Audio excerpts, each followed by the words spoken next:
핵미사일의 녹을 제거할 때, 환풍기에 껴있는 도둑놈을 빼낼 때, 버스에서 또아리를 틀고 있는 비단뱀을 퇴치할 때, 바퀴벌레를 죽일 때. 자, 방금 상황에서 공통적으로 쓸 수 있는 물건은 무엇일까요? 정답은 오늘의 주인공 WD-40인데요. 이게 워낙 세간에서 불리는 이름이 많죠. WD-40, WD, WD 등등 제각각 난리인데, 저는 개인적으로 WD-40이 편하기 때문에 원활한 영상 제작을 위해서 WD-40으로 발음할 테니까 혹시라도 불편하신 분 있으면 양해 부탁드리고요. 저는 이 WD-40을 군대 가서 처음 봤거든요. 군대에는 딱 두 가지 약만 존재한다는 전설이 있어요. 사람에게 바르는 빨간 약, 기계에게 바르는 WD-40. 이게 웃자고 하는 말이 아니라 정말 이 WD-40 하나로 총에도 뿌리고 차에도 뿌리고 유리도 닦고, WD-40 공식 홈페이지에 가보면 WD-40을 사용할 수 있는 2000가지 이상의 방법들을 적어놨거든요. 요거 하나씩 읽어보면 재밌는 것들이 많은데 영상 마지막에 소개해드리도록 하고요.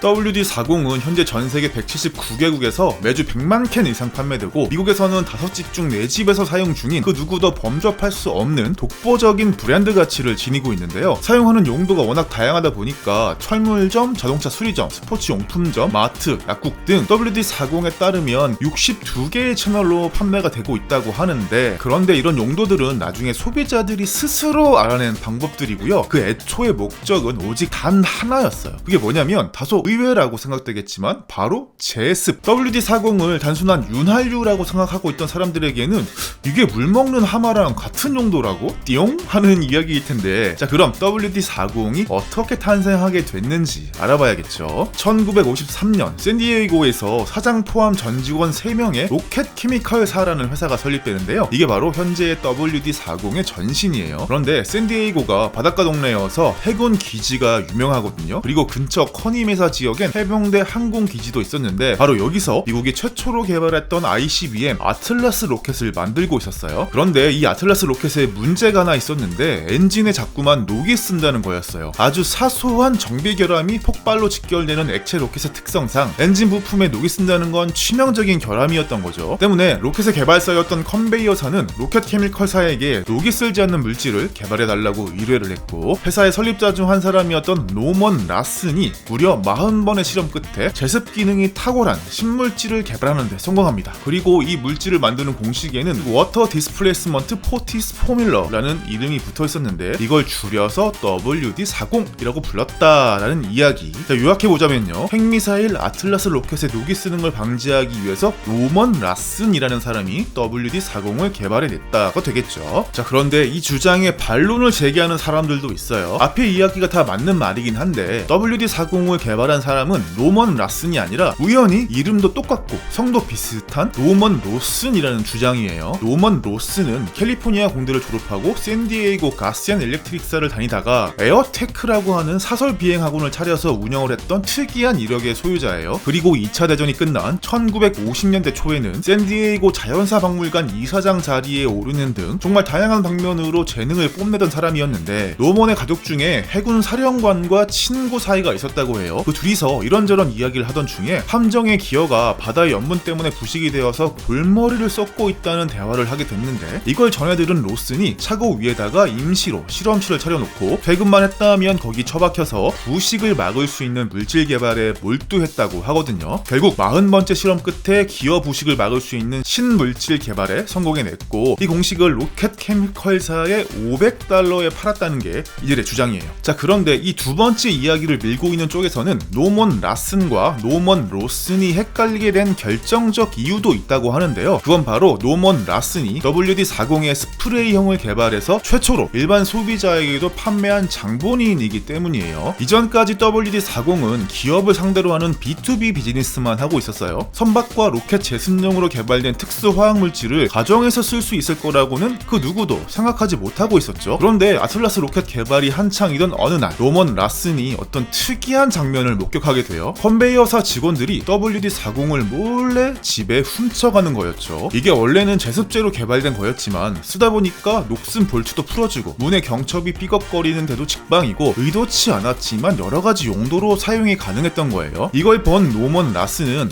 WD-40을 가정용으로도 판매할 수 있겠구나 하는 생각이 들었다고 하죠. 그리하여 1958년 페인트 붓으로 칠해야만 했던 기존의 WD-40을 사용하기 간편하게 스프레이화 시켜서 샌디에이고 지역의 천물점이나 스포츠용품점 등에 납품을 매물하기 시작하면서 일반 소비자들에게도 판매를 하게 됐거든요. 때문에 사람들이 이 WD-40은 누가 개발해낸 거야? 라고 물었을 때 그건 가로 열고 원래 개발자는 노먼 로슨이란 사람이지만 네가 쓰고 있는 스프레이형은 가로 닫고 노먼 라슨이야 라고 대답을 하면서 이름이 유사한 두 명이 혼동되었을 가능성이 매우 높다고 보고 있어요. 자, 이렇게 WD-40의 탄생 이야기를 들어봤는데 이 WD-40을 한순간에 전국구 슈퍼스타로 만들어주는 결정적 사건이 발생합니다. 바로 1961년 텍사스를 강타했던 허리케인 칼라였어요. 이 칼라의 위력이 얼마나 대단했던지 HSI라고 하는 허리케인의 강도와 파괴 능력을 정의하는 등급 시스템이 있거든요. 여기서 2022년 현재까지도 1위 자리를 굳건히 지키고 있을 만큼 허리케인 칼라의 피해는 엄청났는데요. 텍사스의 거의 모든 집들과 공장들이 침수되고 파괴되면서 43명이 사망하고 3억 2,574만 달러의 손실을 내거든요. 바로 이 수해 복구 현장에 WD-40이 투입돼서 엄청나게 많은 기계들의 목숨을 살리게 되는데 어찌나 인기가 좋았던지 창사 이래 최초로 주문량이 밀려서 야간 근무까지 했다고 하죠. 그리고 WD-40이 활약한 곳은 또 있었는데 바로 베트남 전쟁이었다. 이 베트남이라는 곳이 워낙 비도 많이 오고 정글도 많다 보니까 조금만 관리를 안 해주면 총이건 포건 뻘겋게 부식이 돼버렸는데 WD-40을 써보니까 너무 좋았던 거죠. 이때 WD-40을 경험해본 군인들이 집으로 돌아와서 구비해놓기 시작했고 이렇게 WD-40은 미국 전역으로 빠르게 퍼지게 됩니다. 여기서 잠시 WD-40이 어떻게 작용하는지 설명드리자면요. 이게 점도는 매우 낮고 휘발성은 매우 높은 물질이거든요. 점도가 낮으니까 매우 작은 틈에도 잘 침투할 수 있겠죠. 그리고 휘발성이 높으니까 물을 만나면 함께 증발해서 물기를 없애고 증발되지 않고 남은 오일은 윤활 작용을 하는 게 WD-40의 핵심 원리예요. 많은 경쟁업체들이 WD-40이 대체 무엇으로 만들어져 있는지 매우 알고 싶어 하는데 여기서 흥미로운 사실은 WD-40이 특허 신청을 내지 않았다는 거예요. 자, 여기엔 다 이유가 있는데 특허를 내려면 어떤 성분들이 어떤 효과를 내는지를 입증해야 하기 때문에 성분 내용을 전부 밝힐 수밖에 없거든요. 공책에 연필로 적힌 오리지널 공식은 현재 샌디에이고의 어느 은행 비밀 금고에 보관되어 있고 오직 단 한 사람만이 모든 성분을 알고 있는 것으로 알려져 있는데요. 그 사람은 바로 브루마스터라고 불리는 인물. 이 브루마스터는 정식 직책명은 아니고 팬들이 붙인 별명인데 각 하청 공장에서 만들어진 성분들이 본사로 모이면 브루마스터가 정확히 오리지널 공식 그대로 섞는 역할을 한다고 해요. 마치 코카콜라 같죠? 자, 이게 너무 베일에 쌓여있으니까 미국의 어느 잡지사에서 WD-40을 분석해 본 적이 있어요. 가스 크로마토그래피와 질량 분광법을 이용했다고 하는데 여기서 충격적인 사실이 밝혀집니다. WD-40을 이루고 있는 대부분의 물질이 바로 우리가 집에서 흔히 쓰고 있는 베이비 오일과 바세린이라는 거였어요. 이 기사에 대해서 WD-40 측에선 긍정도 부정도 안 하고 있는 상태. 그리고 WD-40을 어유, 즉 물고기 기름으로 만든다는 낚시꾼들 사이에 도시 전설도 있죠. 낚싯바늘이라는 게 녹이 잘 쓸기 때문에 낚시꾼들이 종종 WD-40을 뿌리기도 하는데 그럴 때마다 이상하게 물고기가 잘 잡히는 것 같다. 이거 혹시 어유로 만드는 거 아닐까 하는 의문에서 생긴 소문인데 이거에 대해선 WD-40 측에서 확실하게 아니라고 밝혔더라고요. 물고기 떡밥도 WD-40으로 섞는 분들도 있다고 하는데 환경오염 문제가 될 수 있으니까 자제 부탁드리고요. 그리고 더 황당한 도시전설은 WD-40을 관절에 뿌리면 관절염이 낫는다는 이야기도 있어요. 기계 관절이나 사람 관절이나 똑같은 거 아니냐 뭐 그런 느낌인가? 이것도 하도 소문이 무성하니까 WD-40 측에선 절대로 인체에 뿌리지 말라고 권고까지 해놨을 정도예요. 여러분들은 이런 바보 같은 짓 하지 않겠죠? 자, 그런데 이런 도시전설 말고 WD-40 팬들이 자신들의 경험치와 제보를 바탕으로 어디에 쓰면 효과가 좋다더라 하는 걸 2000개 이상 적어놓은 문서도 존재합니다. 이걸 올려드리는 걸 끝으로 영상 마무리할게요. 재밌게 시청하셨다면 좋아요와 구독하기, 알람 설정까지 부탁드릴게요. 그럼 안녕.